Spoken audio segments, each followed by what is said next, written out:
আগেও দেখলাম যে আপনাকে একটা দায়িত্ব দেওয়া হয়েছে সরকারের, একটা নারী। হ্যাঁ, সেই দায়িত্ব আমি যথাযথভাবে পালন করার চেষ্টা করব, পালন করতে চাই, কাজ করব। আপনি আসার কয়েক ঘন্টার মধ্যেই কিন্তু এত বড় একটা গুরু দায়িত্ব পেলেন। আমাকে ভরসা করেছেন, এজন্য আমি ওনাকে আমার পক্ষ থেকে অনেক বেশ শ্রদ্ধা জানাই, সম্মান জানাই যে উনি আমাকে দলে নেওয়ার পরেই আমার ওপরে এত বড় একটা দায়িত্ব দিয়েছেন, ভরসা করেছেন। এই ভরসার মর্যাদা আমি রাখবো। শুভেন্দু অধিকারী বলছেন আপনাকে অনেক ভোটে হারাবেন, মানে এত ভোটে যে আপনি গুনেও শেষ করতে পারবেন না। সেটা উনি বলেন, উনি ওনার কথা বলেছেন, আমি আমার কথা বলবো। আমি আমার হলদিয়ার মাটি চিনি, আমি হলদিয়ায় জন্মেছি, হলদিয়ার মানুষ আমি।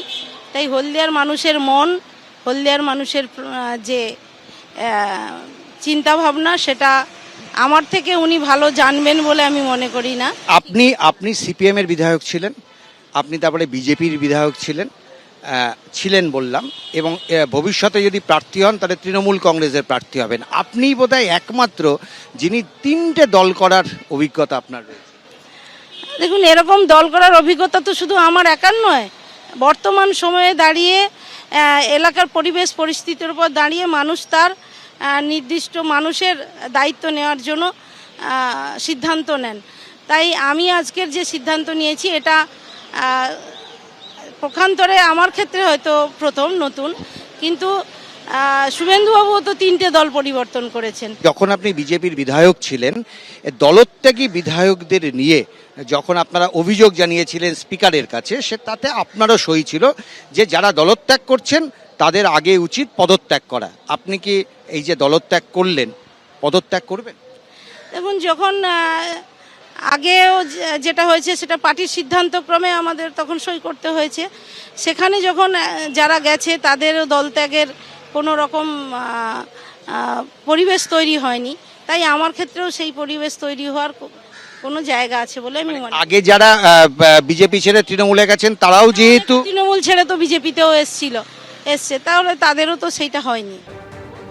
হলদিয়ার বিজেপি বিধায়ক তাপসী মণ্ডল, যিনি কিছুদিন আগে তৃণমূলে যোগদান করলেন, আর সেই তাপসী মণ্ডলকে ফের চ্যালেঞ্জ ছুড়ে দিয়েছেন বিরোধী দলনেতা শুভেন্দু অধিকারী। তিনি বলছেন, পুরো ভোটে হারিয়েছিলাম, বিধানসভা ভোটেও হারাবো, হলদিয়ার ভূমিপুত্রকে দিয়েই আপনাকে হারাবো। এভাবেই তাপসী মণ্ডলকে নিশানা করেছেন শুভেন্দু অধিকারী।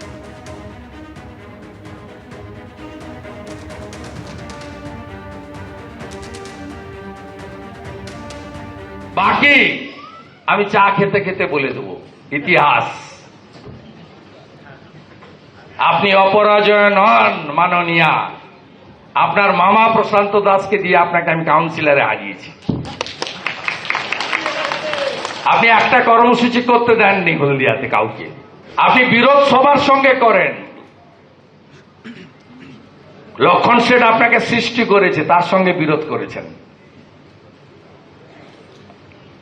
এক একজনের থাকে সব অভ্যাস।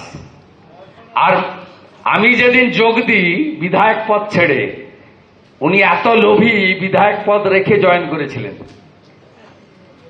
তফাৎ আছে আমার সঙ্গে উনার। বেশি কথা আমি ওর জন্য করব না। কাউন্সিলরে হারিয়েছিলাম মামা প্রশান্ত দাসকে দিয়ে। হলদিয়ার কোন ভূমিপুত্র ভূমিকন্যাকে দিয়ে বিজেপি আপনাকে হারাবে, বিজেপি আপনাকে হারাবে, বিজেপি আপনাকে হারাবে, বিজেপি আপনাকে হারাবে। হিন্দুদের মাটি দুর্জয় ঘাটে বুঝে নিবে দুর্বৃত্ত। আর এদিকে বিজেপি ছেড়ে তৃণমূলে যোগ দেওয়া তাপসী মণ্ডলকে এবার বড় দায়িত্ব দেওয়া হলো। নারী কল্যাণ দপ্তরের আন্ডারটেকিং চেয়ারপারসনের দায়িত্ব দেওয়া হয়েছে তাকে। এবং তাপসী মণ্ডল তিনি বলছেন যে হলদিয়াকে আমি শুভেন্দু অধিকারীর থেকে বেশি চিনি, ভোটে কি হবে তখনই দেখা যাবে। জেলা সভাপতি না করার জন্য দল ছেড়েছি, এটা মিথ্যে বলা হচ্ছে। বিধায়ক পদ থেকে পদত্যাগ করার প্রশ্নই ওঠে না। শুভেন্দু অধিকারীর পরিবারের অনেকেই তো দল ত্যাগ করার পরও পদত্যাগ করেননি। বিজেপি থেকে তৃণমূলে যোগ দেওয়ার পর বললেন তাপসী মণ্ডল।